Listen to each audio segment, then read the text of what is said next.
2000년 전 유대 땅 베들레헴의 한 마구간에 한 아기가 태어났습니다. 당시에 이처럼 초라한 탄생이 무엇을 의미하는지 제대로 아는 사람은 아무도 없었어요. 물론 성경은 이 성탄을 둘러싸고 특이하게 이것을 바라본 자들을 소개하고 있습니다. 가장 대표적으로 저 동방의 박사들, 천문학자들이죠. 이상한 별을 보고 그들이 그 별을 따라서 유대 땅까지 왔어요. 그리고 유대 왕이 태어났다 이렇게 사람들에게 알리고 자신들이 그 별을 따라서 베들레헴 마구간에 가서 아기 예수 앞에 경배하고 또 준비한 예물을 드렸습니다. 또 이 성탄의 소식을 천사를 통해서 들은 목자들이 또 마구간을 찾아왔다 그랬어요. 무엇보다도 이 예수님의 부모가 되는 마리아와 요셉이 아기가 태어나기 전에 이 아기는 성령으로 잉태된 것이다. 그리고 이 아기는 자기 백성을 죄에서 구원할 자다. 그래서 예수라고 하는 이름을 짓도록 천사로부터 계시를 받았습니다. 자, 그럼에도 불구하고 이들 모두는요, 예수님의 탄생이 갖는 이 어마어마한 의미를 제대로 다 알지를 못했습니다. 어떻게 보면은 이것은 아직 영적인 세계에 숨겨진 비밀이었기 때문이에요. 이것을 아는 이는 오직 천상의 하나님과 천사들 뿐이었습니다. 그래서 예수님이 태어났을 때 천군과 천사가 거대한 찬양대를 이루어서 하나님을 찬양합니다. 누가복음 2장 14절에 보니까 지극히 높은 곳에서는 하나님께 영광이요 땅에서는 하나님이 기뻐하신 사람들 중에 평화로다. 자, 이런 가사를 가지고 천군에서 천군 천사들이 하나님을 찬양합니다.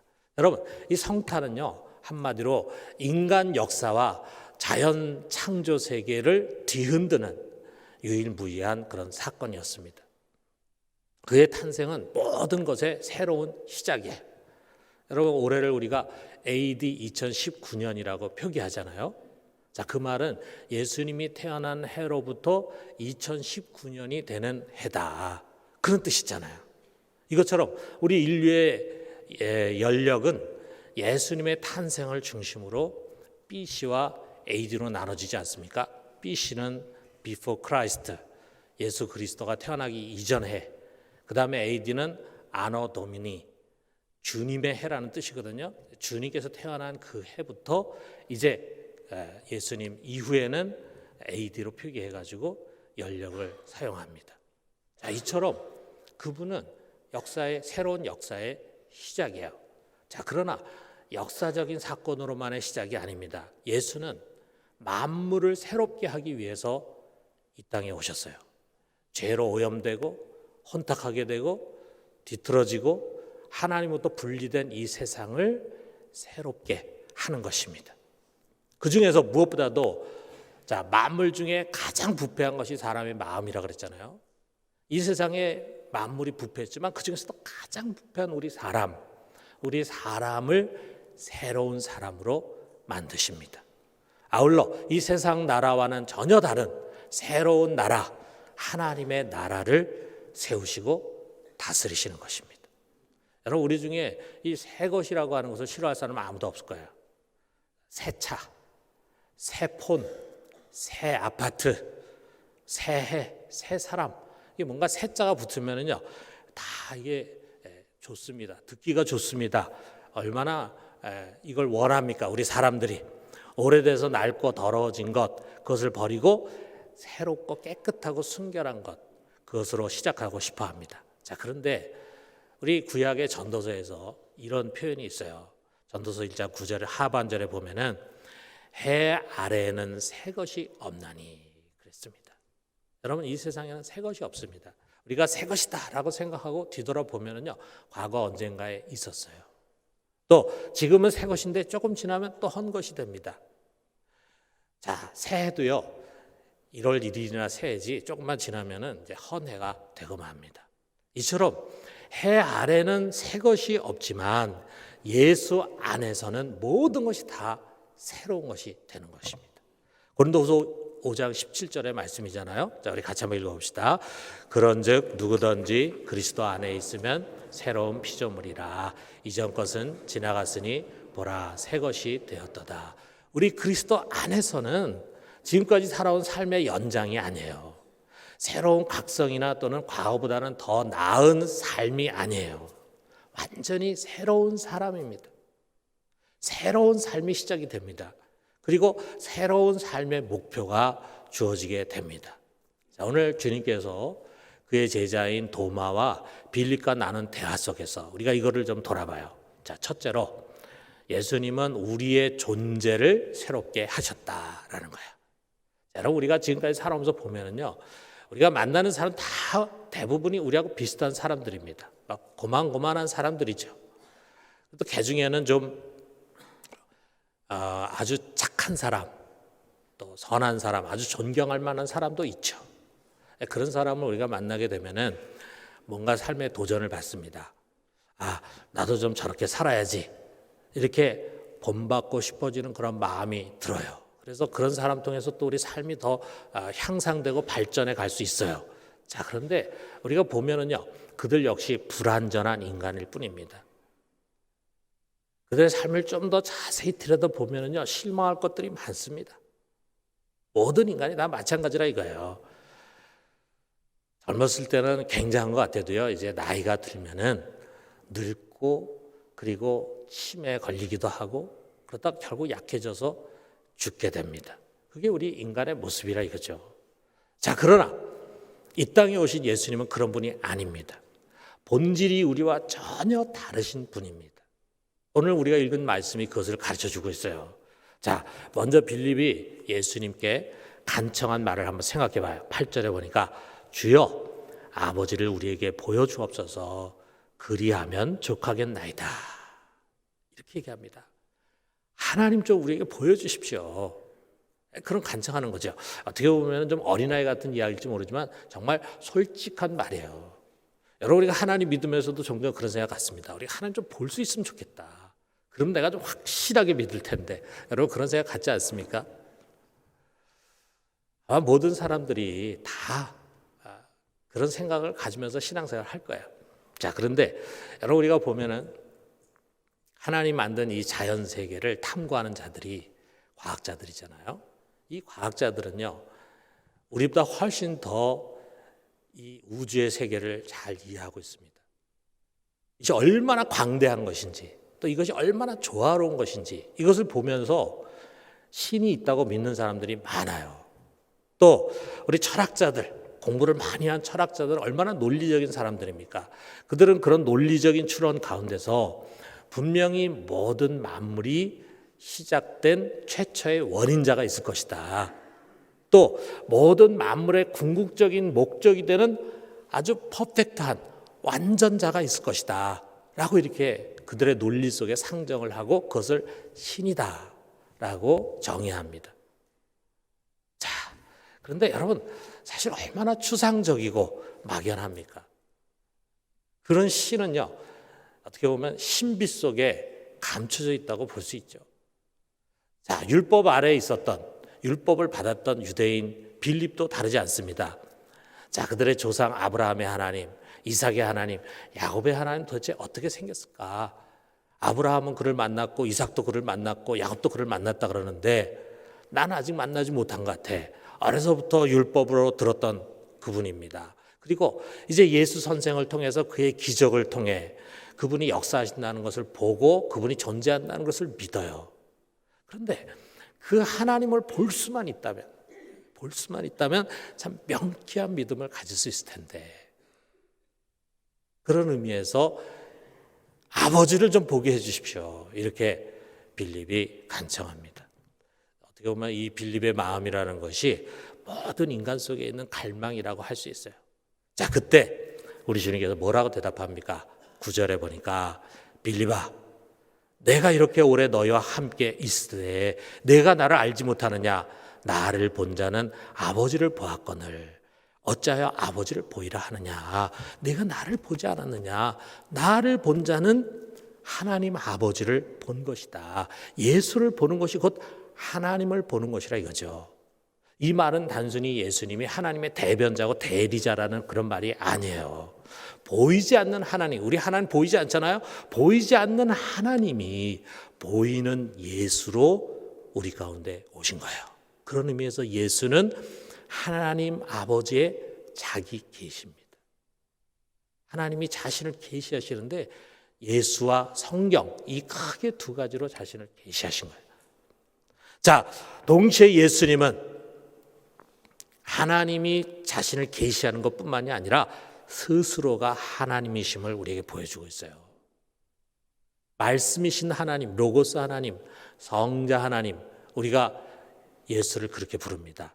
그 성자 하나님은 또한 성부 하나님과 하나이심을 오늘 말씀이 우리에게 가르쳐주고 있습니다. 여기 10절에 보니까 내가 아버지 안에 거하고 아버지는 내 안에 계신 것을 내가 믿지 아니하느냐.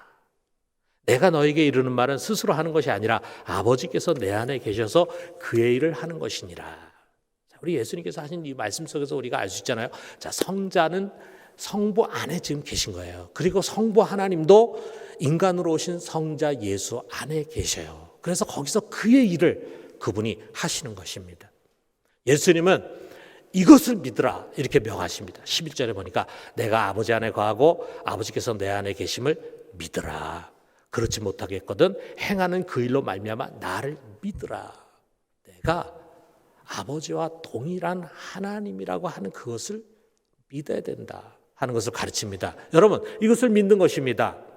2000년 전이라는 시간과 유대 베들레헴의 마구간이라고 하는 공간, 거기에 인간인 마리아의 몸에서 태어나신 예수님, 우리와 똑같이 먹고 마시고 그리고 성장하고 그리고 일하신 예수님, 약 30세가 돼서는 사람들 앞에 자신을 나타내셔서 말씀을 가르쳐 주시고 병자를 고치시고 그리고 악령에 눌린 자를 악령을 쫓아내서 해방해 주시고 여러 가지 이적을 베푸신 그 예수님, 그리고 마침내 끝에 가서는 사람들에게 붙잡혀서 많은 고난을 당하시고 그리고 세상 죄를 지고 가는 하나님의 어린 양으로 십자가에 매달려 죽으신 예수님, 그리고 사흘 뒤에 살아나신 예수님, 인간으로 오신 그 예수님, 모든 사람들이 인간이라고 생각하는 그 예수님이 바로 이 광대한 우주를 만드신 전능하신 하나님이시고 그것을 다스리는 만물의 주권자 되신 성자 하나님이십니다. 여러분, 이거 믿으십니까? 하늘에 계신 이 하나님이 자신을 낮추셔서 우리가 볼 수 있고 만질 수 있는 모습으로 이 땅에 오신 것입니다. 이거를 우리 세례 요한이요 잘 설명했어요. 요한복음 3장 31절에 보니까 위로부터 오시는 이는 만물 위에 계시고 땅에서 난 이는 땅에 속하여 땅에 속한 것을 말하느니라. 하늘로부터 오시는 이는 만물 위에 계시나니 그랬어요. 여러분, 이 세상에 있는 인간은요 예외 없이 모두가 다 땅에 속한 자입니다. 그렇기 때문에 땅의 것을 말합니다. 아주 훌륭하고 깊이 있는 학자, 아니 더 나아가서 우리가 성인이라고 말하고 있는 그 사람들조차도 다 이 땅에서 태어나고 땅에 속한 사람이기 때문에 그들이 할 수 있는 말은 땅에 속한 말밖에 안 돼요. 그렇기 때문에 어떤 겸손한 성인은 내가 땅의 일도 잘 모르겠거늘 어떻게 하늘의 일을 말하랴. 정직한 이야기죠. 하늘을 알 수가 없죠. 땅에서 태어나고 땅에 속했기 때문에. 그런데 여러분, 예수님은 유일하게 만물 위에 계신 하늘에 속한 분입니다. 그가 하늘의 신성과 권세와 나라를 가지고 이 우주의 뚜껑을 열고 이 땅에 오셨어요. 여러분, 우리가 이 우주가 말이죠, 분명히 경계가 있지 않겠어요? 자, 우리가 그 우주의 경계가 어떨지 모르지만 우리 주님께서 오실 때 물론 차원을 달리해서 시공을 뛰어넘어서 오셨겠지만 우리가 우리식으로 표현한다면 그 우주의 뚜껑을 열고 우주 밖에 계신 분이 이 우주 안으로 오신 분이에요. 그는 유일하게 위에 계신 분, 만물 위에 계신 분, 하늘에 속하신 하나님이십니다. 여러분, 우리가 이것을 믿어야 합니다. 이것을 믿으라 말씀하십니다. 여러분, 이것을 믿을 수 있기를 주님의 이름으로 축원합니다. 이것을 믿을 때 어떤 일이 일어나는가? 우리 속에 하늘에 속한 거룩한 영이 임하시는 것입니다. 이 세상에 있는 영이 아니에요. 하늘에 있는 영, 거룩한 영, 성령께서 우리 가운데 임하십니다. 우리 가운데 오셔서 제일 먼저 하는 것은 우리를 거듭나게 하는 거예요. 세상에 속했던 옛사람이 죽고, 그리고 하나님 나라에 속한 새 사람으로 거듭나는 것입니다. 그러므로 그리스도 예수 안에 있는 자는 더 이상 땅의 사람이 아닙니다. 우리는 하늘의 사람이 되는 것입니다. 여러분, 우리가 아까 고린도후서 5장 17절에 새로운 피조물이라고 그랬잖아요. 새로운 피조물이라는 말을 한번 생각해 봐요. New creation이에요. 다시 창조된 사람이에요. 하나님은 그리스도 안에서 여러분과 저를 다시 창조하셨어요. 영의 사람, 하늘에 속한 사람으로 만드셨어요. 여러분, 우리가 그냥 교회 나와서 조금 내가 인격적으로 성장하고 좀 더 착한 사람 되고 이거 아닙니다.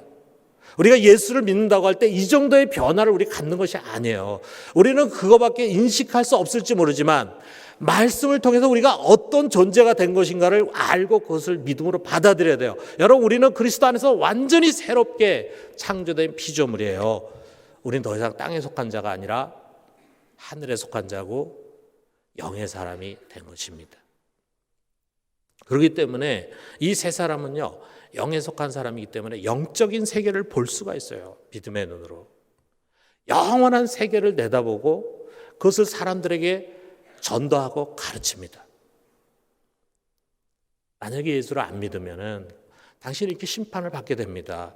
먼 미래에 일어날 일이잖아요. 그러나 우리는 그것을 확신하기 때문에, 알기 때문에 그것을 사람들에게 가르친다. 예언자의 역할을 하잖아요. 내게 일어나는 모든 일을 하나님의 섭리로 해석할 줄 알아요. 그냥 눈에 보이는 것만 가지고 이성적인 과학적인 지식만 가지고 해석하는 것이 아니라 하나님의 섭리를 가지고 해석해요. 그러니까 세상 사람들과는 전혀 다른 해석을 하게 됩니다. 모두가 절망하는 곳에서도 하나님의 역사를 끝까지 기대해, 그리고 기도하는 사람이 됩니다. 유약해 보이지만 하늘의 사람은 쉽게 꺾이지 않은 강한 사람이에요. 물론 우리도 역시 세상에서 유혹받고 죄도 짓고 그리고 쓰러지기도 하지만 언제나 다시 일어나서 거룩한 길을 가는 사람, 그 사람이 우리 새로운 피조물 그리스도인이잖아요. 왜 그렇습니까? 여러분, 우리는 더 이상 땅에 속한 자가 아니라 하늘에 속한 자이기 때문입니다. 여러분, 이것을 믿으십시오. 이 땅의 우주의 뚜껑을 열고 이 세상으로 내려오신 하늘의 분 하나님 예수 그리스도를 믿고 그 안에서 영의 사람, 하늘에 속한 사람으로 거듭나게 되기를 주님의 이름으로 축원합니다. 여러분, 우리 예수 믿는 사람들 자신이 이렇게 새로운 피조물이라고 하는 것을 깨닫고 확신하는 것이 중요합니다. 여러분은 하늘에 속한 자입니다. 영의 사람입니다. 하늘에 속한 자답게 살아갈 수 있게 되기를 주님의 이름으로 축원합니다. 자, 두 번째로는요, 그는 우리의 목표를 새롭게 하셨어요. 자, 우리가 살아간다는 말을 세상에서도 뭐라고 생각하냐면 어디론가 간다라는 생각을 가져요. 자, 그래서 우리가 삶을 인생 여정이라고 그러잖아요. 우리 인생이라는 게 어디를 향해서 마치 여행을 가는 것과 같아요. 자, 이런 인생 여정에서 누구든 의식하든 의식하지 못하든 삶의 목적지가 있기 마련입니다. 그리고 그 목적지를 향해서 누구나 다 걸어가고 달려갑니다. 자, 여러분, 여행하는데 목적지를 정하지 않고 여행하는 사람이 있어요? 비행기를 탔는데 어디 가십니까? 저 어디 가는지 모르고 그냥 탔습니다. 이런 사람 없잖아요. 요즘 사람들은 여행할 때 자기가 갈 곳을 다 샅샅이 알아보잖아요. 거기다가 자기가 있을 곳도 미리 예약을 하고 또 자기가 주변에 볼 관광지 입장권까지 다 예약을 하잖아요. 목적지가 뚜렷해요. 그런데 거기를 어떻게 갈 것인가 하는 것도 미리 다 계산을 합니다. 자, 우리가 세상을 살아가는 것도요, 의식하건 의식하지 못하건 목적지가 분명히 있습니다.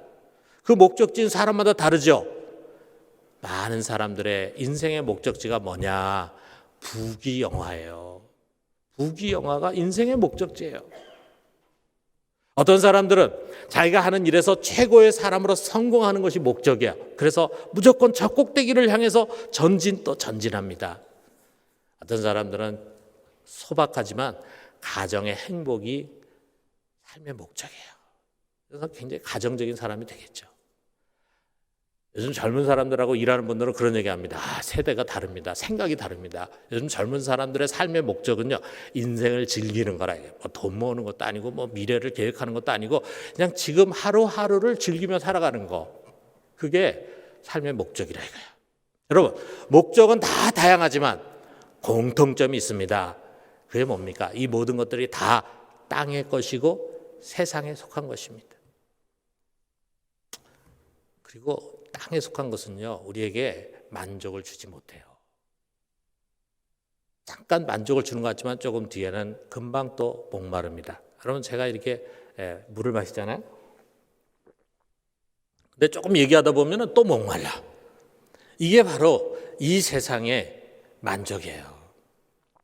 그 꿈을 이뤄도 그것이 오래 우리를 만족하게 행복하게 해주지 못합니다. 또 여러분, 우리가 꽃을 보세요. 아주 아름답고 화려하게 피었지만 얼마 지나지 않으면 그것이 시들어지고 그 다음에 지고 맙니다. 일시적이에요. 여러분, 예수 그리스도 안에서 거듭나서 하늘에 속한 자가 된 사람들은 삶의 목적지가 다릅니다.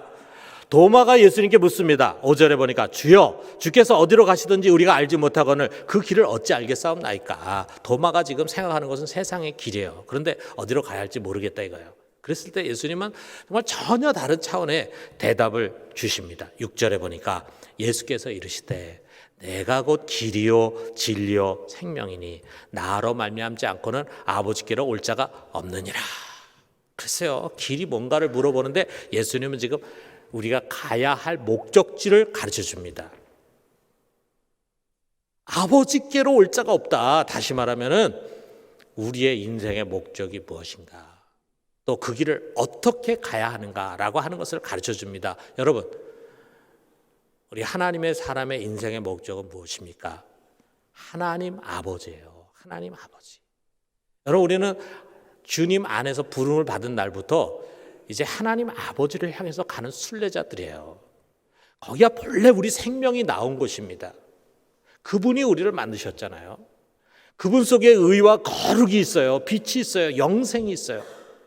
거기가 우리가 가야 할 목적지입니다. 그런데 우리가 이것을 잊었어요. 그래서 좌표를 잃어버린 배처럼 표류를 합니다. 여러분, 우리 다시금 하나님께로 우리의 방향을 돌려야 합니다. 자, 그런데 그 하나님께 누구나 갈 수 있는 것이 아닙니다.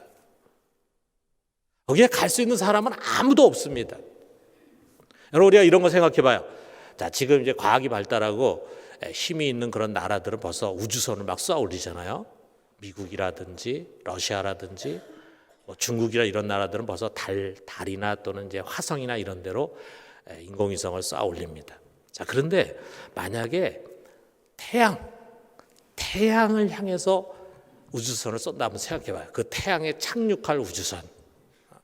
여러분, 태양의 표면 온도가 100만 도 정도 된다 그러는데 그 빛이 어마어마한데 거기에 우주선을 쏘아 올리면은 거기까지 갈 수 있겠습니까?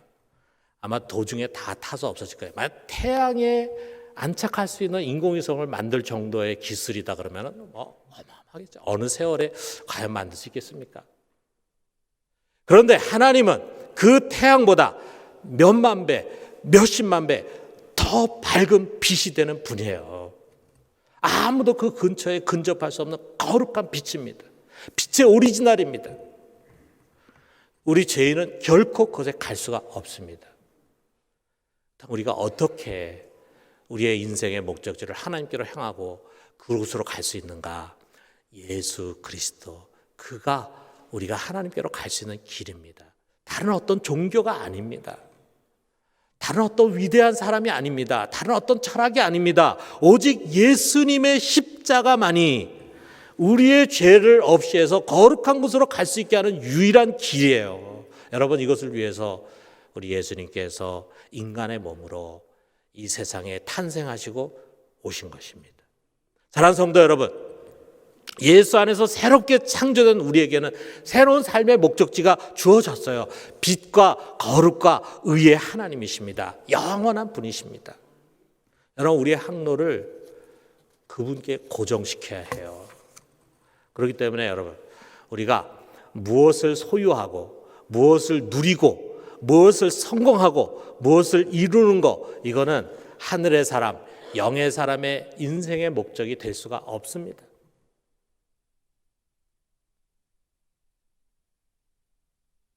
여러분, 우리가 하늘에 속한 자로서 어떻게 여전히 땅의 것을 목적으로 하고 살 수가 있겠습니까? 우리 교회 생활뿐만이 아니에요. 직장에서 일하고 가정을 세워가는 일, 사람들과 관계하는 일, 계획을 세우고 결산하는 일, 아니 우리가 매일 반복하는 평범한 일, 먹고 마시는 모든 삶의 과정에서 우리의 목적은 오직 하나, 하나님 아버지십니다. 그분의 영광을 위해서 우리는 그 일을 하는 거고, 그분께 좀 더 가까이 가기 위해서 그 일을 하는 거예요. 그분의 거룩과 의의 성품을 닮아가기 위해서 그렇게 하는 것입니다. 그분과 더 친밀해지기 위해서 하는 거예요. 만일 우리 중에 어떤 사업을 시작하고 장사를 시작했는데 그것으로 인해서 하나님과 멀어졌다. 그런데 그 사업이 잘 되고 성공했다. 그 사람은 성공한 것이 아닙니다. 그 사람은 실패한 것입니다.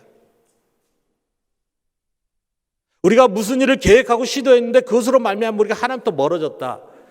세상적으로 그 사람이 성공할 수 있을지 모르지만 실패한 것입니다. 여러분, 우리는 어제보다 오늘 더욱, 올해보다 내년 더욱 그분께 더 가까이 다가가는 것입니다. 그것이 우리의 삶의 목적이고 방향이에요. 여러분, 우리의 새해 목표는 오직 하나입니다. 우리가 자식을 위한 계획을 세울 수 있을지 모르지만 우리의 삶의 목표는 하나. 내년에는 올해보다 더 우리 하나님께 가까이 가는 삶을 살겠다. 이것이 우리의 삶의 목표입니다. 여러분, 우리가 나이가 들면은 누구나 다 겉사람은 늙어버립니다. 후패해 갑니다. 병이 듭니다. 그러나 우리의 속사람은 더욱더 그를 닮아가는 것입니다. 생명이 다할 때까지 여러분, 우리는 이 방향키를 고정시켜야 합니다. 그리고 마침내 때가 돼서 이 세상의 삶이 끝날 때 우리는 그분의 품에 안기게 되는 것입니다. 사랑하는 성도 여러분, 여러분의 방향키가 지금 그분에 고정되어 있습니까? 여러분, 여전히 땅의 것을 추구하며 살아가는 것이 아닙니까? 이 시간 아버지께로 그것을 돌이킵시다. 그래서 우리 모두 함께 이 거룩과 의의 길로 걸어갈 수 있게 되기를 주님의 이름으로 축원합니다.